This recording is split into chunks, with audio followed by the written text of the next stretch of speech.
Hi everyone, today I'm going to show you how I consistently survive hard mode Vorkath in solo using ranged. The easiest way to consistently survive is to do enough DPS to take less damage because you are skipping mechanics. Okay, easier said than done for the average player. These are my average kills an hour and there are some players that can do even more. At Vorkath you just take so much damage here and always wondering where that damage is coming from. I actually find most of the damage I take comes from minions. Ranged armor is more resistant to Vorkath's auto attacks, so that's less of a problem. If you want a full detailed mechanical guide of every single little detail, I've done that in that video. I'll mostly be brief in this video since I am focusing on sharing how I survive this boss consistently with ranged. Let's start with things to help you survive. For DPS, here's a whole list of things that will work. I will also assume your gear is in a high level already since this is one of the endgame bosses. And for survivability, this is what I use. If you're just getting started, bring a mammoth for food and don't feel ashamed for it. If you do feel shame, move that shame to the boss design. Then slowly try to see if you can do the boss with something like Hellhound or Blood Reaver. And then finally, a DPS familiar like Calgarian or Ripper, which is where I'm at now. I substitute eating food to survive with my Saradomin and Guthix Bow EOFs, which heals me based on the damage I deal. This is optional, but this is the only way I'm able to use Calgarian Demon. I also use Aya Skybox to make it easier to see. Some people in the comments mentioned it helped, so I thought I'd mention it. Starting the fight, I would anticipate for extra 10% damage reduction before going in with Soul Split on. The first mechanic will be Vorkath's Dragon Breath. I usually wait for the necromancy damage to hit me, and then I use Disruption Shield. The first support minion usually spawns at around 20 seconds right after Vorkath's Dragon Breath, and then I just use the Ballista to kill it. If you have enough DPS, Vorkath would face Zemouregal to attack him by this time, and you skip the Ice Spikes mechanic from Vorkath. If your DPS is not high enough and you see the Ice Spikes mechanic, you can do the long range strategy by standing behind these rocks and drop your Death Swiftness. Stand on the right of the Swiftness so that when you see the Bone Spikes, you can move to the left and still be in the Death Swiftness. That way you maintain your max damage. Then you'll see the Ice Spikes and realize you don't take any damage because you're out of range. Be ready to free them or anticipate because Zemouregal is stunning you. You will skip the stun mechanic if you are able to skip the Ice Spikes mechanic. For those that are curious about my simplistic no pre-build rotation in skipping the Ice Spikes, after watching many clips of myself over and over again, it seems I have some sort of habit that looks like a consistent rotation. I will display it on screen if you're that curious about it.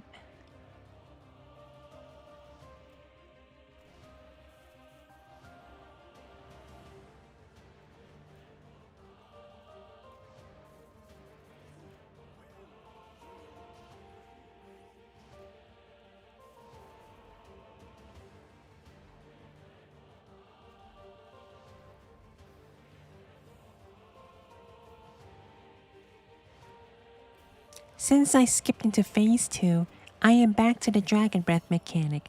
I try to resonance the Dragon Breath, or you can resonance the Necro hit just to be sure you heal.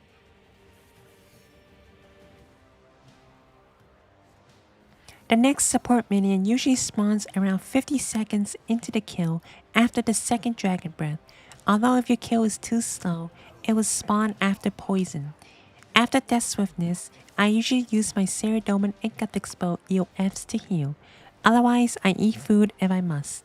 I would save the Ballista if I'm close to phasing to phase 3 at 756k HP.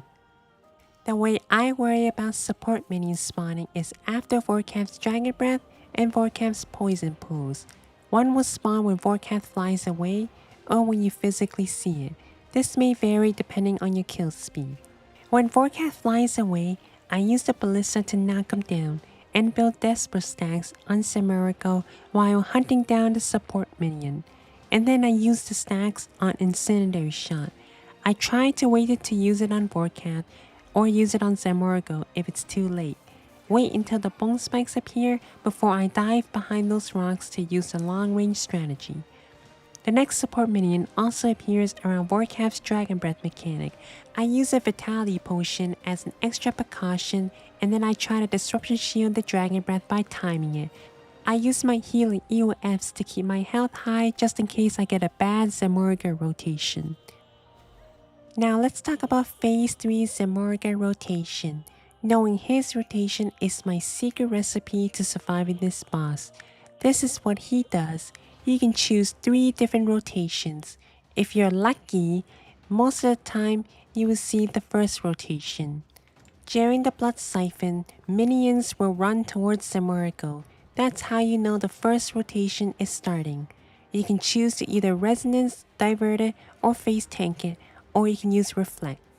After the Blood Siphon hits you, he will do 1 auto attack, and then he'll use Finger of Death. You can try to Resonance it, but that's hard. I usually Devotion it, but you can always Reflect it during the Blood Siphon beforehand. Then afterwards, he would do a few auto attacks, which is about 3, and then use Death Skulls. Usually, I just stand far away from it so it would never bounce and only 1 would hit me. Then he will finish it with Volley of Souls. You could time a Devotion or use other defenses. Just remember that most of the damage you're taking is most likely from minions, even if you handle Zemouregal's rotation well. Nerf minion damage. His second possible rotation is when he starts with Finger of Death first, which is the most annoying one. Which is why keeping your health high does help. And then he'll do a Blood Siphon, and it's the same thing after. Now the third possible rotation, this one seems to be caused by moving out of Zemouregal's range at some point in the fight. Very weird. But if you see him using Blood Siphon, 1 auto, and then more autos, either you miss seeing him use Finger the first time in the second rotation, or he will use it later. Therefore, he will use Death Skulls and then Volley of Souls, and then finally, Finger of Death.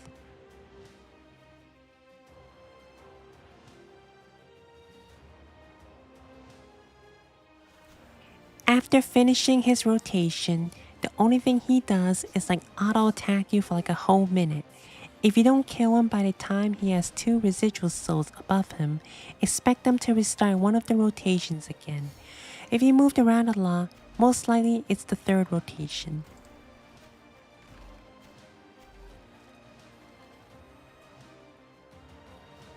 One more thing to mention, when Vorkath is defeated and Zemouregal complains about it, then the poison pools are actually now safe to stand on, so you don't have to worry about it.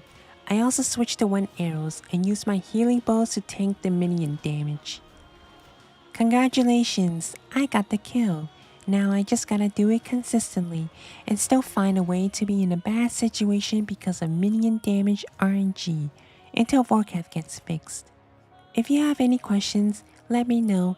If this helped you, please subscribe. Thank you for watching and bye bye.